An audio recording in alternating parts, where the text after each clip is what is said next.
Hello, everyone. Welcome back to the Functional Spirituality Podcast. My name is Ava, your host, and today I'm continuing a series that I started last week about manifestation. So manifestation is a new age philosophy that has many different branches to it. It's been strengthened and evolved for millennia, but especially in the last, let's say, 50 years, across so many different domains. So that's really strengthened this philosophy, made it very attractive, made a lot of pieces, logically appearing to be logically coherent. And what I want to share with you today is, in this attempt to make your practice more functional, to make your spiritual practice, the way you live your life, the way your attitudes are about the world, to make them more effective and functional. And first of all, helping you to get clarity about what feels aligned for you with your beliefs so that you can then evaluate the methods and processes that you're going to take in your life in order to be more effective and ultimately get what you really want. So definitely check out the previous episode where I'm going to introduce this idea of manifestation, which will really set you up to understand and best receive this episode today. So starting with what not to do. What has not worked? What is a trend in the manifestation philosophy? What are one of the proponents, the ideas of this philosophy that are pushed that if you adopt it, you're going to be less effective? So what not to do? Okay, let's start with number one. The first one is don't assume the universe wants the best for you. This idea, the universe has your back. The universe, wants the best for you and is guiding you and has a plan for you. So it's a human tendency to describe God in our image. We even call God he or she. And there's this idea that God is, we've disregarded the religious God. We've replaced it with the universe. And the universe loves us. They want what's the best for us. They have a plan for us. They're guiding us, almost like a person. The important thing is that the universe is impersonal. The universe is not a person.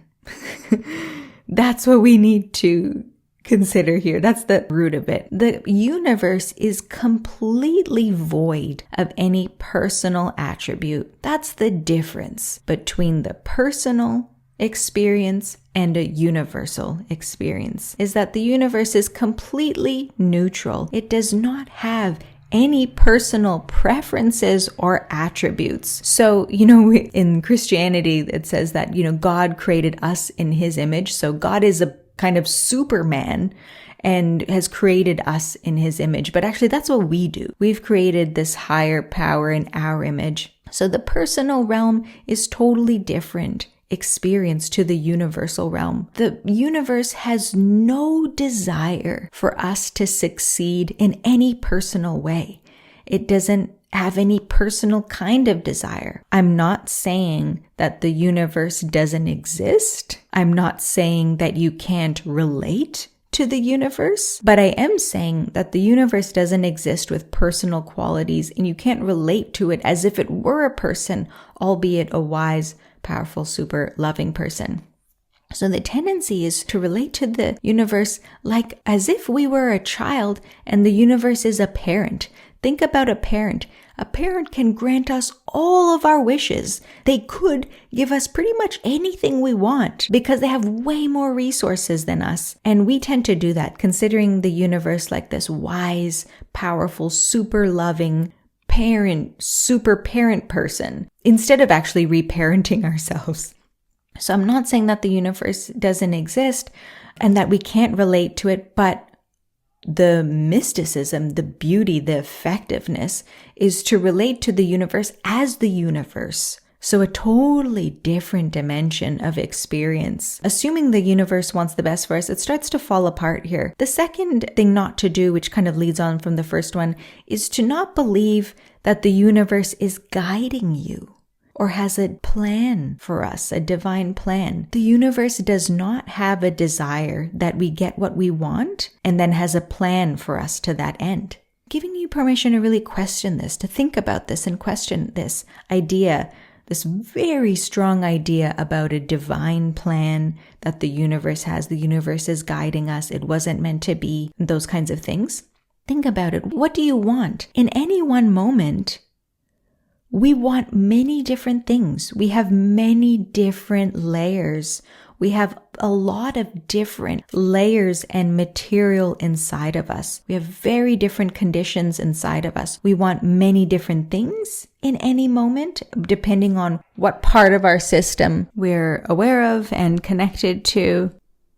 And there's material inside us that is contradicting. So, this idea that the universe has a plan for us and is guiding us, when we think about non-dual philosophy, this awakening philosophy, it says that, the person is an illusion. We have this idea that we are this coherent person, but actually all we are these pieces of material. So what do we want? What part is the universe guiding? We don't want to think that the universe has a desire that we get what we want and has a plan for us to that end, because we don't know what we want. What is it that we want?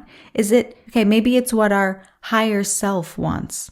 But is that just a phrase you've adopted? What's the higher self? Is it a spiritual dimension of ourself? You could say that, but only if it's something you're not going to define any further. What's the spiritual dimension of ourself? Is it energy? Because that's just another layer. Is our higher self our spirit, our formless, unchanging essence nature? Well, that's a great definition of our higher self, but then that's beyond even universal.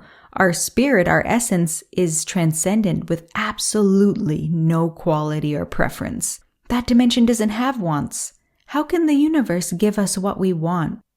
The universe can't give us what we want. The only thing that the universe wants to do, the only thing that the universe, quote, wants, is for everything to fulfill the function of its conditions. And it's not really a desire, like we have desires on a personal level. The universe doesn't want that. The universe is just designed to have everything fulfill the function of its conditions. Which means that the universe's only desire is its design. It doesn't have desire, it's just got its design. And the universe's design is for that everything to do what it's designed to do. We tend to, the spiritual dilemma that we face, according to the awakening philosophies, is that we take everything personally. We consider that we are a person, and then we think everything else has personal qualities as well. And we don't want to take it personally. This is another thing in manifestation philosophies that we want to be weary of. The manifestation philosophies believe that the cause of your circumstance, so what's happening in your life, your circumstances, is completely because of your vibration, your thoughts, and your manifestation practice, those three things. But again, that doesn't make sense. There's so many different layers to the experience. Inside of you, you've got different layers. So your thoughts and your vibration and your manifestation practice might all be different. And it might say, well, if your thoughts and your vibration and your manifestation practice are all a little bit different, they don't fully line up, how are you experiencing anything? Your thoughts, your vibration, so, your attitude, your energy, your conditions, and your manifestation practice do contribute to your circumstance, but really just a little bit, not that much. The more awareness you have of your thoughts and your alignment, and the more effectiveness of your manifestation practice, that can definitely increase things. And I'll be speaking about that in the next episode when I talk about what to do. But actually, the philosophy says that that's everything. Your vibration is everything. Your manifestation practice is everything. Well, people don't say that, but they say, if you can focus, if you can visualize the right way, if you can get really clear about what you want and visualize just enough, you will get exactly what you want.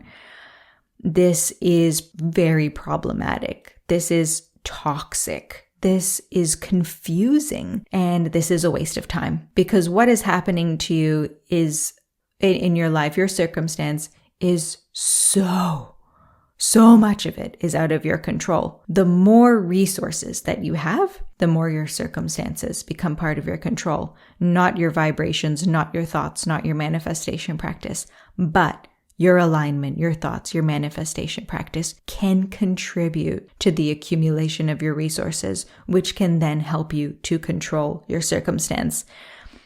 And that just makes sense.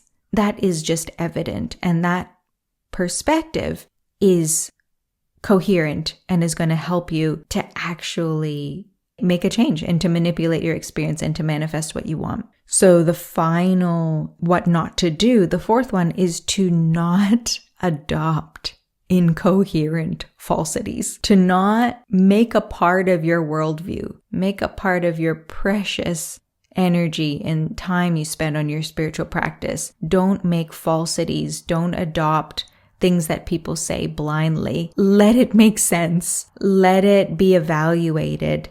Trust that if something isn't, I hear it all the time, like, why isn't my manifestation practice working? Well, take a look at what you're adopting. Take a look at what you are believing. And what's the answer? How do you do this? How do you get a more coherent, relevant, functional philosophy and worldview that's going to make a difference and support you to be more effective in your life? That's why I created this podcast. So I highly recommend to listen to a podcast like this that's helping you to consider your thoughts and evaluate things. And also, to have different other reflective, contemplative, and educational processes that are not just watching, like Gaia and pseudoscience and only New Age material.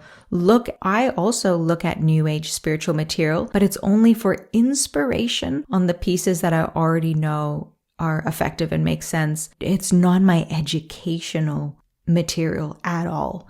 So, some of that material can be inspirational, but that's not where you want to be forming and organizing your perspectives on. So definitely don't just adopt incoherent falsities, which the spiritual marketplace is unfortunately filled with, rife with, something I speak about all the time on this podcast. Our spiritual marketplace, our spiritual systems and philosophies and teachers and on this planet right now are a direct product of this speedy culture that doesn't have functionality, discernment, and consideration, coherence at its heart. So the spiritual marketplace is flooded with incoherent falsities. So just being aware of that. And every one of these episodes that I put out could be listened to many different times. And I hear that all the time, that I've listened to this episode, blah, blah, blah, 4 times. And every time I get something new out of it, this is free training for you to help you form more coherent philosophies and beliefs. So definitely recommend a re-listen of this episode and the one before it, before we get into the next episode, the final episode of this series, which is what has been really effective, magical, exciting, attractive, tempting, really beautiful and mystical and amazing and powerful in my own manifestation practice. I look forward to sharing the details about what to do, what has worked, in part 3, the final episode of this series. Thank you for tuning in to the Functional Spirituality Podcast. If you enjoyed the show, make sure you subscribe by pressing the plus button on iTunes or the following button on Spotify. This is going to ensure that this resource is available and top of mind when you most need it. So please subscribe now.